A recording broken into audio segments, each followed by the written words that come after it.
I woke up really early this morning anticipating that today might be the day that our story is in the print edition. I wanted to get to the store and hopefully find a copy because sometimes it's hard to find the paper in Philly. This is a lifelong dream to be in the New York Times. I'm so excited. I cannot wait to see how it came out. So I somehow snagged the last copy.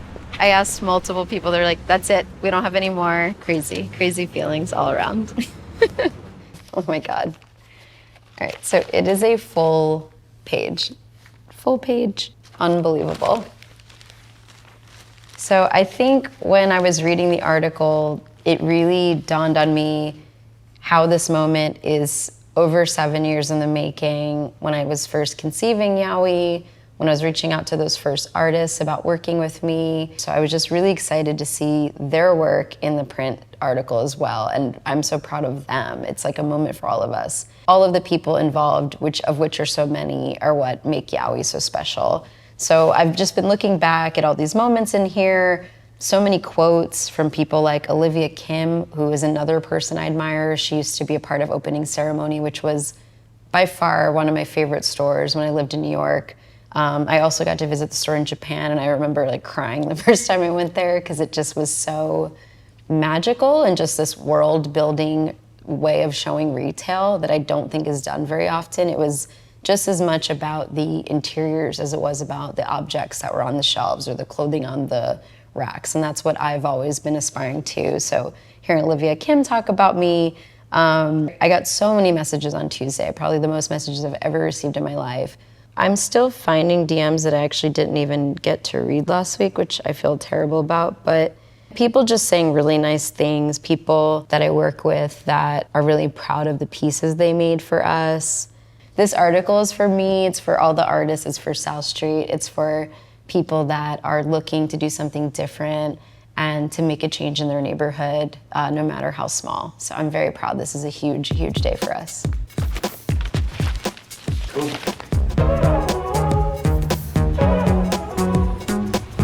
Have you ever wondered what it would be like to build the business of your dreams?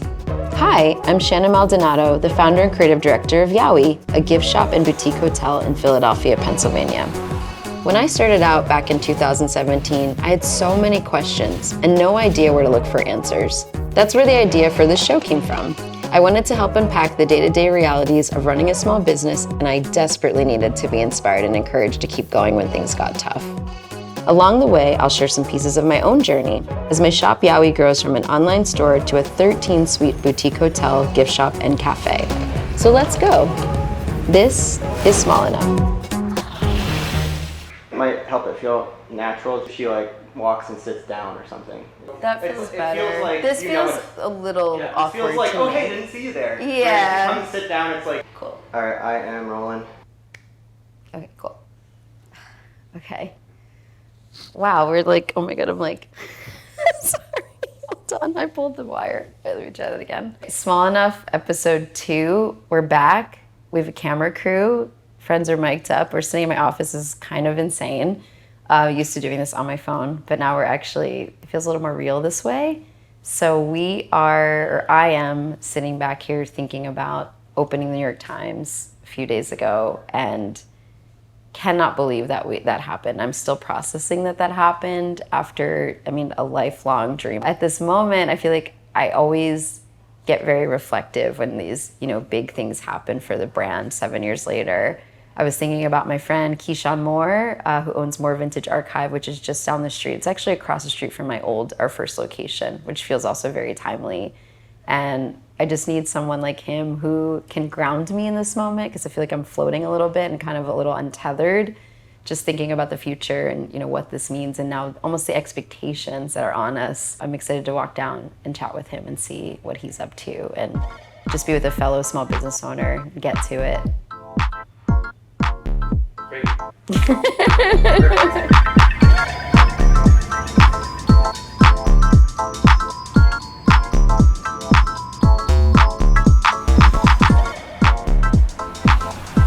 So I'm here with my friend Keesean Moore, owner of Moore Vintage Archive, one of the most amazing vintage shops in Philly and beyond. And today we're going to talk a little bit about community and kind of how we both got here, this moment. We live so much of our lives online these days, like Is there a virtual version of more archive that you're nurturing or, constantly tapping into versus your in real life community? Like, I'd love to hear about that. Yeah, I feel like definitely during the pandemic, things kind of like skewed toward the digital virtual realm. And a lot of my work in corporate fashion had a lot to do with like digital sales, digital marketing. So it is something that I find to be really exciting and really fun. I feel like we're still in this moment of a lot of online things are very polished or aiming for them to be polished and like, everything is just so. And the difference in stores, you can't do that. It's like a live dress rehearsal when you're talking to someone. I feel like it has a lot to do with like scale. Yes. Like online, you have such a short bandwidth where I feel like in person, you can really communicate like the things that you're super passionate about. And I feel like it gives customers, people, a real sense of the scope and how vast, how deep the passion goes. Yeah, no, I totally agree. There's like an infectious energy in person that I still think is hard to capture online. So I believe because of that, like stores will never go away. So there's Fleischmann's a block away, which is one of the oldest fabric stores in the neighborhood, and they have this community of young fashion designers from Moore and different schools that I'm sure come in here and just freak out. I know when I was younger, like I would go to Bergdorf's when I was in school and just like open every, lapel and look at the like all the trims. Like I'm sure they come in here and just lose their minds. Like, do you see that when you're in the shop? Oh yeah, that's my favorite part. I feel like so many, it's an archive. So I call it like a shoppable design library. And as much as we, service designers who are looking for inspiration, costume designers looking to, outfit entire productions, like what really gets me going is like fashion students when they come in and they're just so shocked because they'll see something that was in a museum or documented in some way that they can actually like touch and even like put on. Especially like I have like a pretty decently sized collection of Patrick Kelly pieces. Oh, so amazing. Yeah, so sometimes when students come in, they're like, I saw this show at the PMA and now these pieces are here. So it kind of like fuels the fire and I can see like the wheels turning in their brains about like what is possible. So yeah, I like to provide a kind of source of inspiration, maybe a bit of wonder, a bit of whimsy for people to, continue to expand what they're passionate about. I love hearing that you have so much Patrick Kelly because he's a designer that I hadn't heard of until that show at the PMA, which was so inspiring because when I was younger, all the designers that I looked up to were white men. So to see such a, like, he's so playful and like joyous, like which is so much a part of my practice. Like that show really stuck with me. So I can't imagine, before we met, coming in here and seeing, I probably would have lost it. If I was like, I probably would have been here talking to you for like 2 hours. If I saw those pieces in here. Yeah, but like seeing that show also was like the catalyst. There's something very important about seeing like Black designers working in like luxury spaces. Yes, I agree. That is like very inspiring. It's Christopher John Rogers. Andre Leon Talley, yes, exactly. even like Scott Barry, all these designers who like really paved the way in terms of committing to a vision, committing to a kind of excellence, and then really delivering that and experiencing success. I feel like that's something that is super inspiring for people who are just getting into it, just to know that these things are possible.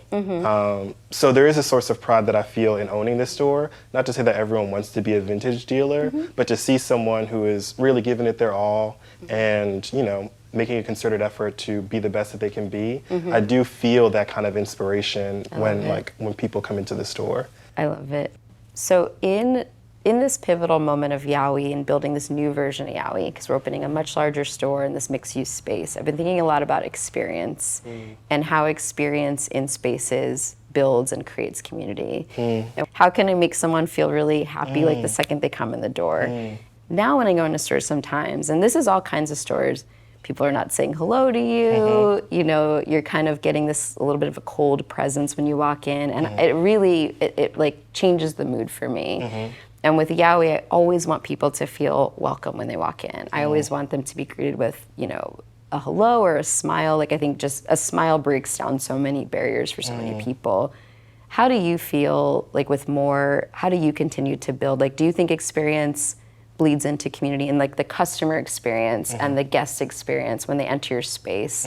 And some of these spaces can be very intimidating, you know, for your everyday person. So like, how do you try to capture that moment, like as soon as they walk in, and then have it continue throughout the time that they're here? I just try to keep it as an open conversation. I feel like so many times you'll walk into places and like you said, you'll feel kind of either singled out or you'll even at its worst, you'll be followed or just like made to feel uncomfortable. I'm not necessarily shooting for, you know, becoming the largest, you know, global distributor of these things. That's not my goal. Yeah. I feel like, you know, rethinking what my goal is in terms of customer interaction and education and, you know, facilitating like an environment where people feel comfortable. Like those things take like primacy over everything else. Yeah. So maybe that's the thinking. It's like putting, you know, it sounds cliche, but like, you know, people over profit. Yeah. But, you know, those relationships, like I really want, it's always nice The when relationships, exactly. When people are picking up what I'm putting down and finding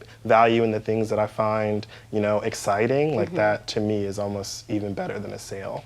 I do feel like we're in a moment because of both small business and then entrepreneurship being so romanticized. Everything is about scalability. Like, what's next? Like, how many stores do you want? People ask me that all the time, and I'm like, one. And they're like, what do you mean? And I feel like we're in a time where it feels very radical to want to be small. And it's kind of where the idea of this whole show came about, was that I was like, I want to have a brand that is big enough to make an impact, but small enough that it continues to connect with its community. Like, that is really important to me.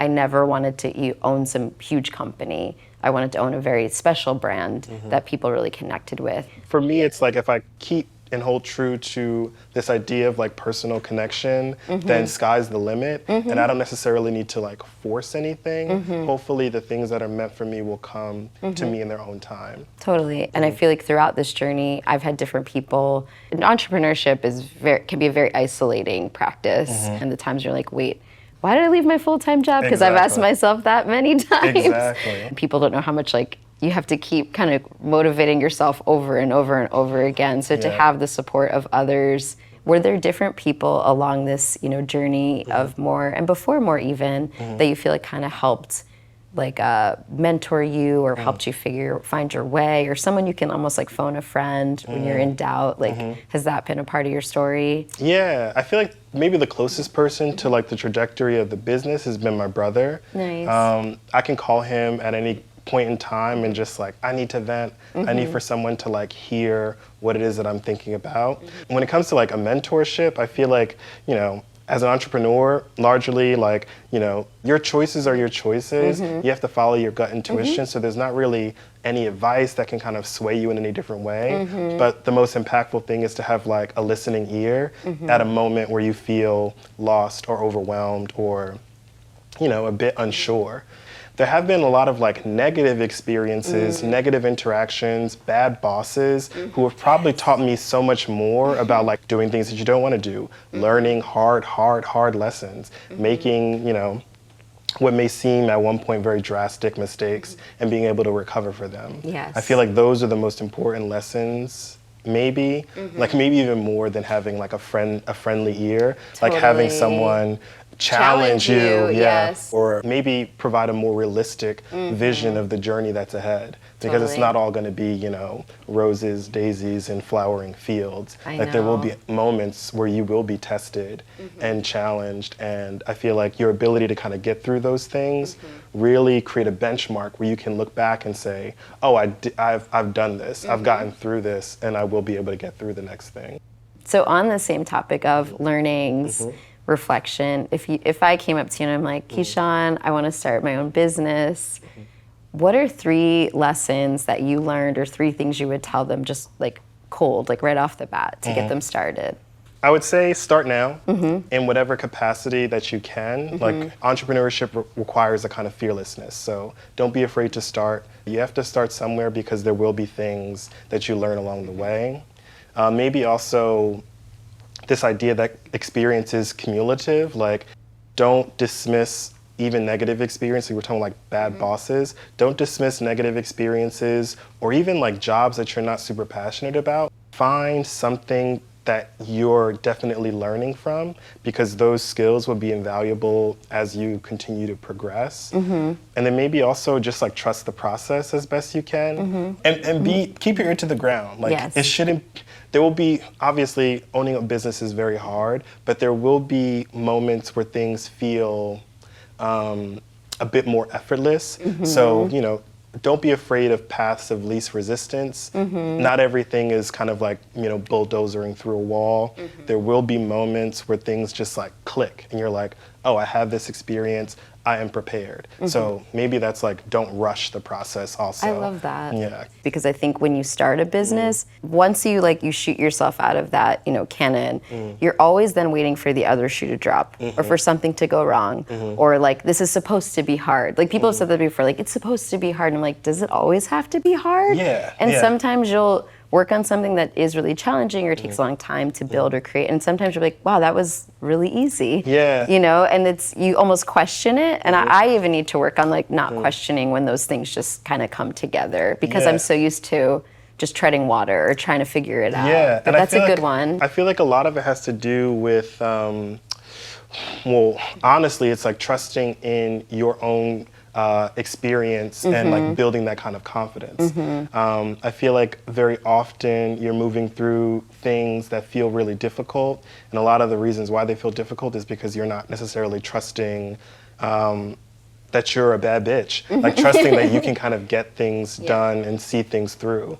And I feel like maybe that trust in the self is what makes things a little bit easier, because you have the confidence of experience, you have the confidence of, you know, putting in the hard yards, paying your dues. So over time, things will naturally get easier because, you know, that experience is cumulative. Sometimes it takes that patience to be, you know, things will get easier and better over time because, you know, through repetition comes a kind of, you know, maybe inching toward perfection.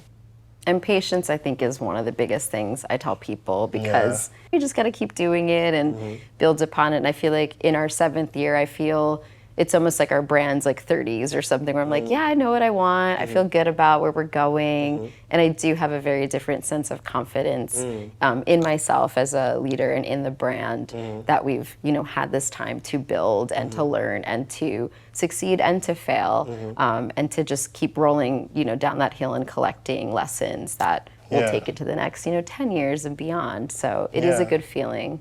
For sure. Yeah. Can we do this more often? Anytime. Awesome. I'm down for it.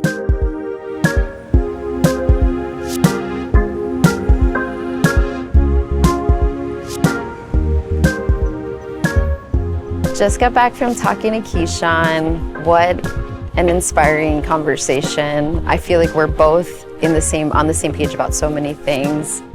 I didn't think I was going to be talking about bad bosses and how they could actually be a good thing. Starting very small, which is something I always tell people, just get started, get things off the ground.